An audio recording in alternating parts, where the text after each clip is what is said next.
বন্ধুরা আসসালামু আলাইকুম। আপনারা কেমন আছেন? আশা করি আপনারা ভালোই আছেন। আলহামদুলিল্লাহ আমিও ভালো আছি।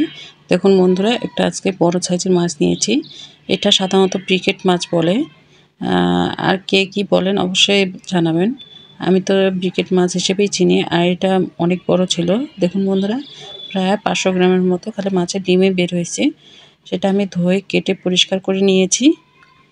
আর এই মাছটা খেতে কিন্তু আমার খুব পছন্দ লাগে। কার কার খেতে পছন্দ করে অবশ্যই কমেন্ট করে জানাবেন। সেখান থেকে আমি কিছু মাছ নিয়েছি আর কিছু মাছ আমি রেখে দিয়েছি, কারণ অতগুলো খাওয়ার লোক এখনও নাই। সেজন্য আমি অল্প পরিমাণে রান্না করব। মাছের মধ্যে সাধারণত লবণ আর হলুদ দিয়ে ভালো করে মেখে নিব। আর মাটির চুলায় রান্না করব। আমি একটা কন্তা নিয়েছি, সেটা দিয়ে আমি মাছ, হলুদ আর লবণ একসাথে মেখে নিয়েছি আর গরম তেলের মধ্যে ছেড়ে দিচ্ছি। আমি কিন্তু মাটির চুলায় রান্না করতে খুব ভালোবাসি, তাই আমি মাটির চুলায় বেশিরভাগ রান্না করি।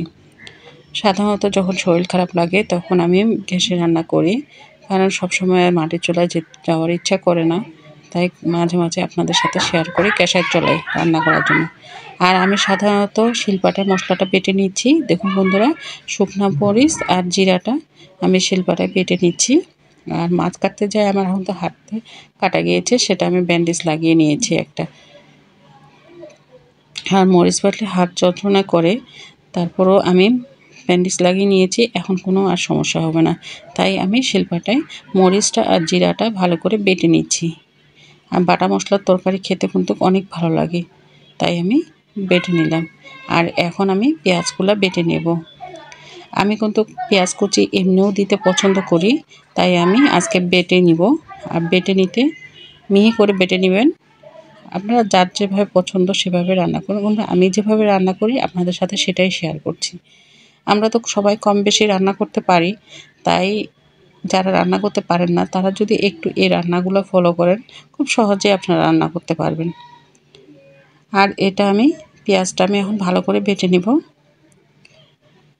পেঁয়াজ বাটা হয়ে গেছে আর এদিক মাছের মাথাটাও দিয়ে দিয়েছি, আর এটাও ভালো করে ভাজা হয়ে গেছে। এখন আমি সেই কড়াইয়ের মধ্যেই পেঁয়াজ আর মরিচ বাটা একসাথে দিয়ে দিব।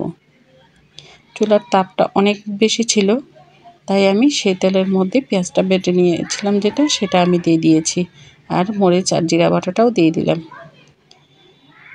বন্ধুরা, সবারই তো মাটির চুলা খেতে ভালো লাগে। কার কার খেতে ভালো লাগে অবশ্যই ভাইয়ারা আপুরা আপনাদেরকে জানাই দিবেন। আর এর মধ্যে আমি পরিমাণ মতো হলুদ, স্বাদ মতো লবণ দিয়ে ভালো করে মশলাটাকে কষিয়ে নেব। যত মশলা কষানো হবে ততই কিন্তু খেতে ভালো লাগে। আপনারা গ্যাসের চুলায় রান্না করেন আর মাটির চুলায় রান্না করেন, মশলা কষানোর উপরেই তরকারির স্বাদ। দেখুন মশলা থেকে একবারে যখন তেল বের হয়ে আসবে মনে করবেন যে মশলাটা কষানো হয়ে গেছে। এখন আমি ঝোলের পানি দিচ্ছি। আমি বেশি ঝোল করব না, তাই পরিমাণ মতো দিচ্ছি। এখন ঝোলটা ভালো করে টকবক করে ফুটে ওঠার পরে আমি মাছগুলো দিয়ে দিব। এখন আমি মাছগুলো আলতোভাবে ছেড়ে দিচ্ছি। এভাবে প্রত্যেকটা মাছ আমি ছেড়ে দেব। আর যে উপরে যে ফেনা ভেসে এসেছে আপনারা মনে করবেন যে লবণ কম হয়েছে। আর একটু পরিমাণ মতো একটু স্বাদ মতো একটু লবণ দিবেন।